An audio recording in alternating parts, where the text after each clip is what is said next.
Hello everyone. Today we continue our chapter of class 10th How do organisms reproduce. इससे पहले part में हमने discuss किया था what is reproduction, there are different modes of reproduction, asexual and sexual. Asexual के भी हमने different types पढ़ लिए हैं। Then sexual reproduction is found in plants and animals. हमने प्लांट्स का भी एसेक्सुअल एंड सेक्सुअल दोनों टाइप्स के रिप्रोडक्शन स्टडी कर लिए हैं। Now the last topic is left that we will cover in this video is human reproduction system. That means the reproduction that takes place in human beings we will discuss in this video. So first thing that we know that in human beings sexual reproduction takes place. तो sexual reproduction का क्या मतलब है? In which two individuals, two parents are involved.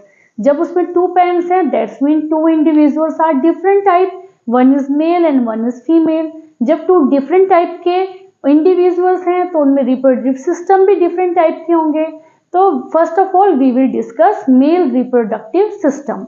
अब male reproductive system basically दो parts में divided है।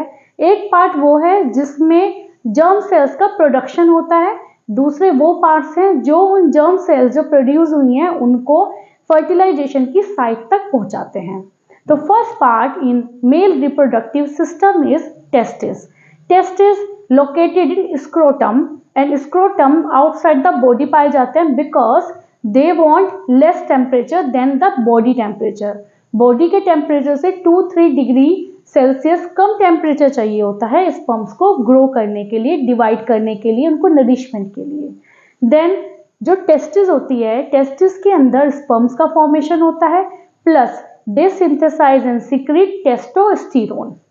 उसके बाद second part in male reproductive system is vas deferens. Vas deferens एक डक्ट होती है, एक ट्यूब लाइक स्ट्रक्चर होता है that deliver sperms from testis. वो टेस्टिस से स्पर्म्स को आगे फर्दर पहुंचाता है, that is a duct. Then next is urethra. Urethra is a common duct for urine and for sperms. जो वास डिफरेंस से स्पर्म्स आते हैं एंड यूरिनरी ब्लैडर से यूरिन आता है, वो कलेक्टिवली यूरेथ्रा में दोनों के लिए कॉमन डक्ट अवेलेबल है, that is urethra. Then next part in male reproductive system is prostate gland and seminal vesicle. Seminal vesicle and prostate gland दोनों से एक फ्लूइड लाइक सब्सटेंस रिलीज होता है जो एक तो फ्लूइडिटी प्रोवाइड करता है स्पर्म्स को, मोशन के लिए एक मोबिलिटी देता है, प्लस नरिशमेंट प्रोवाइड करता है। They have lots of nutrients that nourish sperms. So जब seminal vesicle and prostate gland से उनका fluid plus sperms from testis मिक्स हो जाते हैं तो हम उसको बोलते हैं semen. So this is all about male reproductive system. Second is female reproductive system. इन दोनों के ही डायग्राम आपके एनसीईआरटी बुक में है, आप उसको एक बार देखकर और अच्छे से समझ सकते हैं। तो फीमेल रिप्रोडक्टिव सिस्टम में क्या क्या पार्ट्स होंगे? First one is ovary. Ovary forms egg जिनको हम ओवम या ओवी और या फिर ओवा भी कहते हैं, ठीक है। देन उसके अलावा कुछ हॉर्मोन्स को भी वो सिक्रीट करती हैं जैसे कि एस्ट्रोजन हो गया। Then second part is fallopian tube. Fallopian tube को हम बेबी ट्यूब भी कहते हैं, उसको हम ओविडक्ट भी कहते हैं। फैलोपियन ट्यूब का क्या फंक्शन है? They catch the egg release by ovary.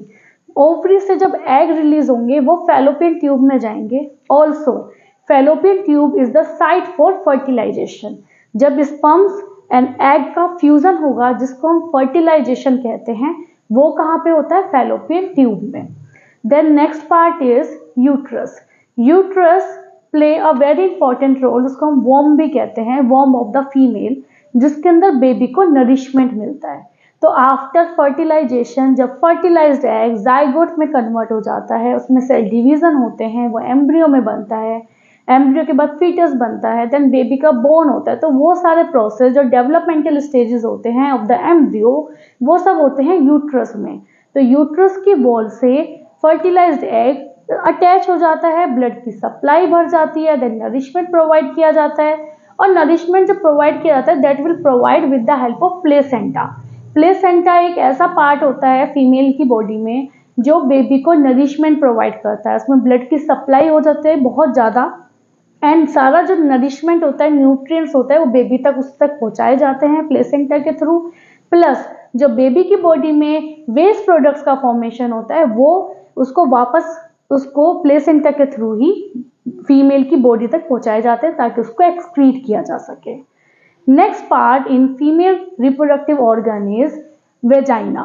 So uterus से वेजाइना कनेक्ट होती है through cervix, and vagina is the opening part from where the sperms will enter into the female body.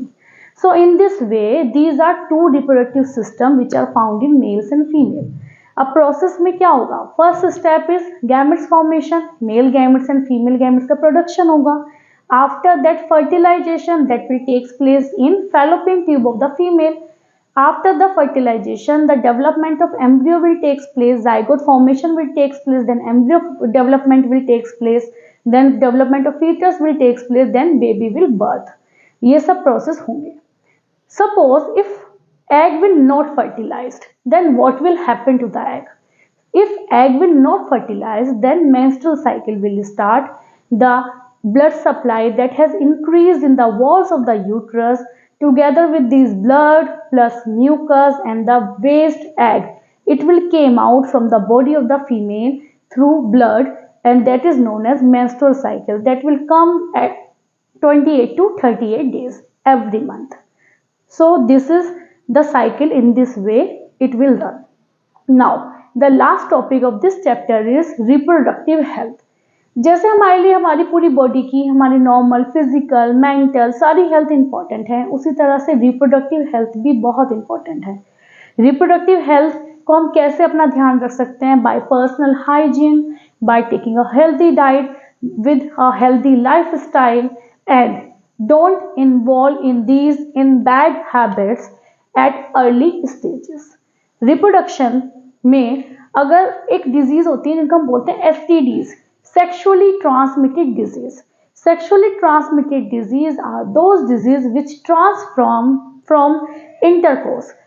Sexual act के through ये disease transfer होती है from one individual to another individual. Some type of infections will take place. Some bacterial infection like gonorrhea, some viral infection like AIDS. So these type of disease can be takes place. उसके अलावा to avoid pregnancy, we should take care of that. We don't want the baby, then we should avoid the pregnancy. So for avoiding the pregnancy, we should have some different methods, like some mechanical method, जिसमें barrier methods भी कहते हैं, like we can use condoms. Then second type is contraceptive methods, in which we use pills, medicines which help to avoid the pregnancy, but these are not safe because they maybe have some side effects. Then third type is some contraceptive devices like copper key, like loop. Then next is surgical method. Surgical method can be done in males as well as in females. अगर female में surgical method apply होगा उसको हम कहते हैं vasectomy, and अगर females में होगा तो उसको हम कहते हैं ट्यूबेक्टोमी। तो मेल्स में वासेक्टोमी, जिसमें वास डिफरेंस को कट कर दिया जाता है ताकि sperms will not reach on the fertilisation site, and in case of tubectomy fallopian tube को कट कर दिया जाता है so that the eggs will not reach to the fallopian tube. So in this way, by the surgical methods, pregnancy can be avoided. So this is all about how do organisms reproduce in human beings, in plants, in different types of organisms. So that's all about this chapter. So do revise, do practice. All the best for your exam. And if you have any doubt, if you want to make any video in detail, you can comment. Thank you.